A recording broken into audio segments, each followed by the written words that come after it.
बहुत सारे खुलासे करने हैं, बहुत सारी चीजें आपको बतानी है, क्योंकि इस लोकसभा चुनाव से हमारे रतलाम का भविष्य टिका हुआ है और हम रतलाम जिले में किस तरह से सुख शांति चाहते हैं।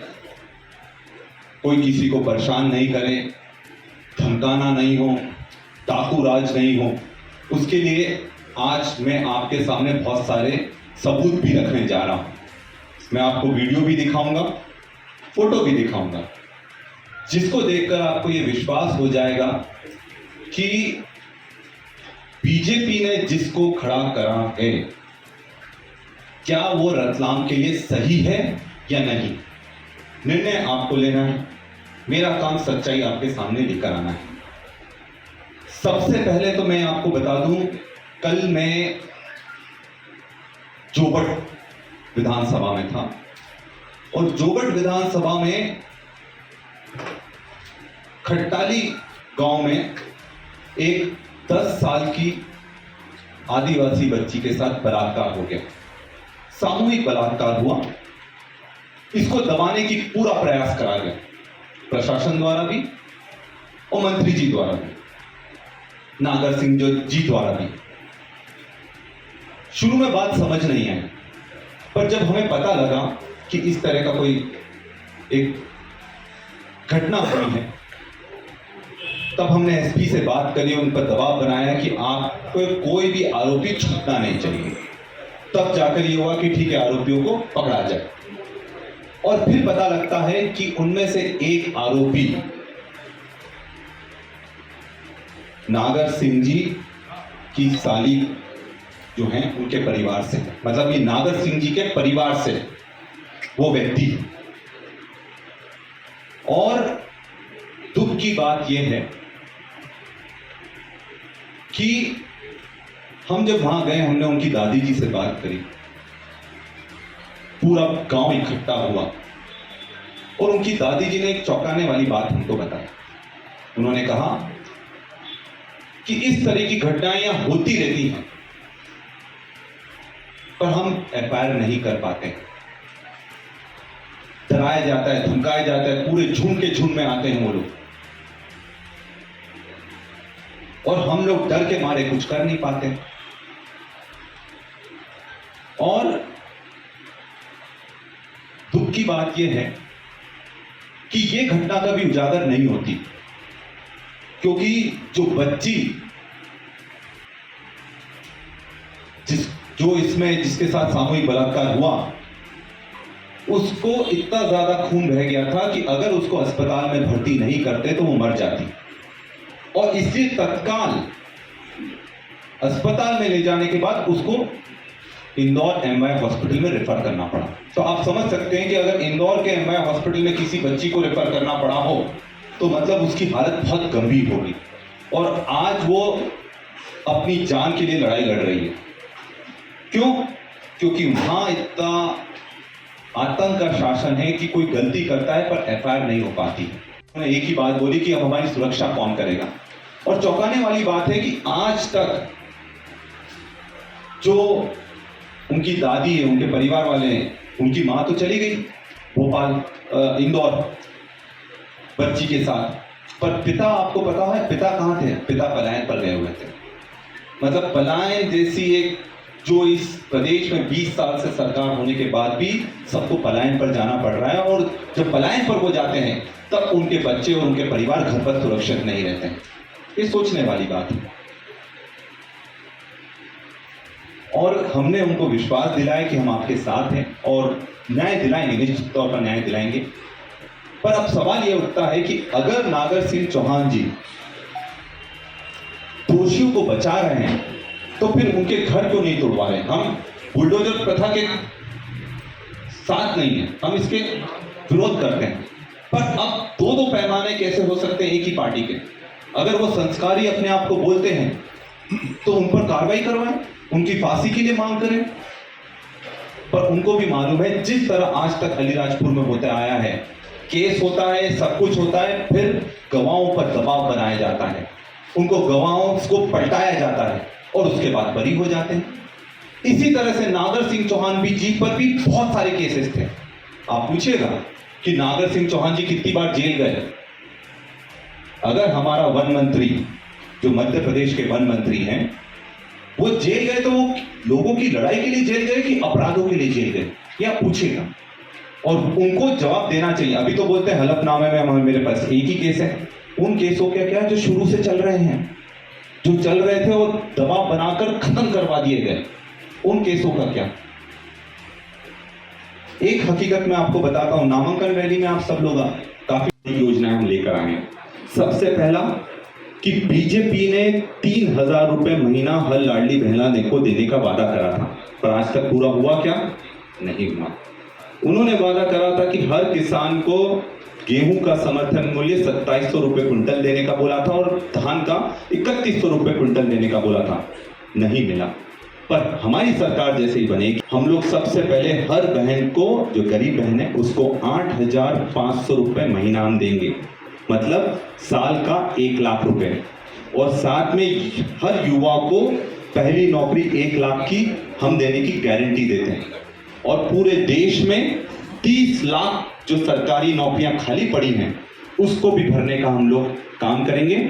और किसानों को एमएसपी, न्यूनतम समर्थन मूल्य की भी गारंटी हम देंगे। और साथ में जो कर्जा है किसानों पर, उसको भी खत्म करने का, कर्जा मुक्त करने का काम हम लोग करेंगे। सबसे बड़ी समस्या क्या आती है? सबसे बड़ी समस्या आती है कि किसी के परिवार में कोई बीमार पड़ जाए।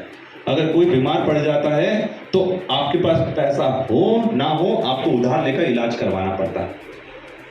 हमारी सरकार जब आएगी तो हर प्रत्येक व्यक्ति का 25 लाख रुपए का बीमा करवाएंगे, तो आपको इलाज का टेंशन ही नहीं लेना है। अगर किसी को कोई बीमार पड़ता है, कोई किसी के साथ कुछ घटना हो जाती है, तो 25 लाख रुपए तक का इलाज सरकार करवा कर देगी। और यही नहीं, हमारे यहाँ पलायन बहुत बड़ी समस्या है, तो पलायन के कम करने के लिए तो सरकारें बहुत बड़े बड़े वादे करती हैं, पर उनका क्या होता है जो पलायन पर बाहर जाते हैं। जैसे हमारा जो क्षेत्र है, यहाँ से भी पलायन होता है, झाबुआ अलीराजपुर से भी खूब पलायन होता है। जो ये बहन के साथ घटना हुई, अगर शायद उसके पिताजी पलायन पर नहीं गए होते तो शायद ये घटना उसके साथ नहीं होती। तो पलायन पर अगर कोई मजदूर जाता है तो उसका 10 लाख का बीमा, हर मजदूर का सरकार 10 लाख का बीमा करेगी, ताकि जब वो पलायन पर जाते हैं तो कोई भी अगर अनहोनी उनके साथ हो जाए तो वो कम से कम उनके परिवार को चलाने के लिए आपको मदद मिल जाए। और साथ में जो सबसे बड़ी गारंटी मैं देना चाहूँगा कि सुरक्षा की गारंटी। कोई किसी को नहीं धमका पाएगा, कोई किसी को लूट नहीं पाएगा, कोई किसी को डरा नहीं पाएगा, न्याय का राज स्थापित होगा। इस चीज की गारंटी मैं आप सबको देता हूं। कि मैं तो आज लोगों को फोकट राशन देता हूं, क्या ये हम लोगों का अपमान नहीं है? हमारे लोगों का अपमान नहीं है? कौन सा फोकट का राशन? हमने तो रोजगार मांगा था, आपने रोजगार नहीं दिया, इसलिए आपको राशन देना पड़ रहा है। आप हमें राशन, रोजगार दीजिए, हमें राशन की कोई आवश्यकता नहीं है। आपने रोजगार नहीं दिया, इसलिए आपको राशन देना पड़ रहा है, लोगों को भिखारी बनाना पड़ रहा है, ताकि वो आप पर निर्भर रहें, आपको वोट करें। आपको भी मालूम है, अगर पढ़ लिख गए, रोजगार मिल गया, ऐसे तो आपसे कौन पूछ परख करेगा। और आपराधिक तत्वों के साथ कोई नहीं रहना चाहता, कोई भी पढ़ा लिखा सभ्य समाज का व्यक्ति नहीं रहना चाहता। मजबूरी हो वो अलग बात है। और उन्होंने जब वो फोकट का राशन बोला तो हमारे सबके मन में एक जबरदस्त चुभन हुई थी कि हम वो लोग नहीं हैं कि कुछ चीज खैरात में लेते हैं। स्वाभिमानी लोग हैं, गरीब लोग हैं, इसलिए वो ले रहे हैं राशन, क्योंकि आपने उनकी गरीबी मिटाने के लिए कुछ नहीं करा। या तो आप गरीबी मिटा देते या रोजगार दे देते, तो आपको राशन देने की कभी जरूरत ही नहीं पड़ती। पर ऐसा आपने नहीं करा और 20 साल से आपकी सरकार है। कट्ठीवाड़ा के जंगल, कट्ठीवाड़ा के जंगलों के बारे में आपने बहुत सुना होगा, कई लोग वहां झरने के लिए भी गए होंगे। आप पूछिए कि कट्ठीवाड़ा के जंगल अंदर से पूरे खत्म किसने कर दिए, काट काट कर। और जो लोग कट्ठीवाड़ा जंगल को खत्म कर दिया, उन्हीं को वन मंत्री बना दिया गया। क्या ये चोर के हाथ में चाबी नहीं दे दी गई? अभी से ठेके लगना शुरू हो गए कि चुनाव जीतने के बाद पूरा जंगल साफ करने का ठेका किसके पास जाएगा। और ये चुनाव में कहीं ना कहीं भाजपा का कार्यकर्ता भी खुद से पूछ रहा है कि हम ऐसे व्यक्ति के लिए क्यों काम करें कि जो किसी का सगा नहीं हो, उन व्यक्तियों के लिए हम क्यों काम करें।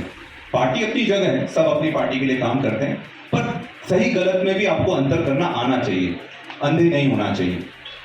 और जो सबसे बड़ी बात है कि हमारे जिस तरह से आदिवासी समाज का अपमान करा और हम लोग इलाज करते थे ताकि उनकी जान बचा सके, अपनी जान की परवाह नहीं। और मेरी वाइफ को भी कोरोना हुआ तो बहुत सीरियस हो गई थी, वो भी जाने वाली थी, पर भगवान ने बचा लिया उसको।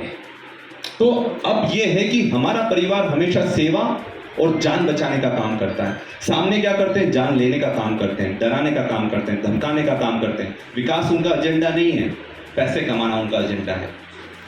और इसलिए वन मंत्री होने के बाद उनकी पावर इतनी बढ़ गई है, आप ये भी अगर ताकत उनको दे दोगे तो फिर हमारे पूरे जिले में दहशत का माहौल छा जाएगा। और यही विनती करने में आप सबके बीच में आज आया था, और मैं उम्मीद करता हूं कि आप सब लोग मदद करेंगे और जो ये संदेश है घर घर तक पहुंचाने का काम करेंगे। क्योंकि मुझे लगता है कि आज हम सब लोग जो मीडिया का चौथा स्तंभ है, मैं विधायक के रूप में बैठा हूं, तो संविधान सबसे बड़ा योगदान है। हम लोगों का भला करेंगे, पर आज सबसे ज्यादा दिक्कत किसी भी व्यापारी को होती है, वो जीएसटी से होती है। हर महीने में एक अल्टीमेटम आ जाता है, आपको भरना है, ये करना है, मतलब दहशत है। एक दहशत होती है जीएसटी वाली, और दूसरी दहशत इस तरह की होती है जो कि डाकू वाली रहती है।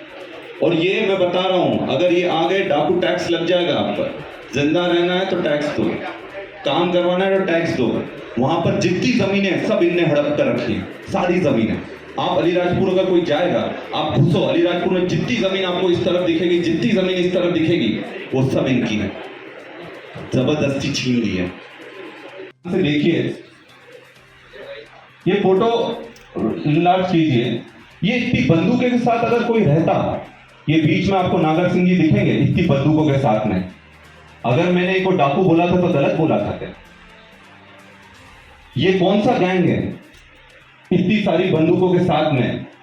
कहां जा रहे हैं ये लोग? इसको छोटा करो फोटो को।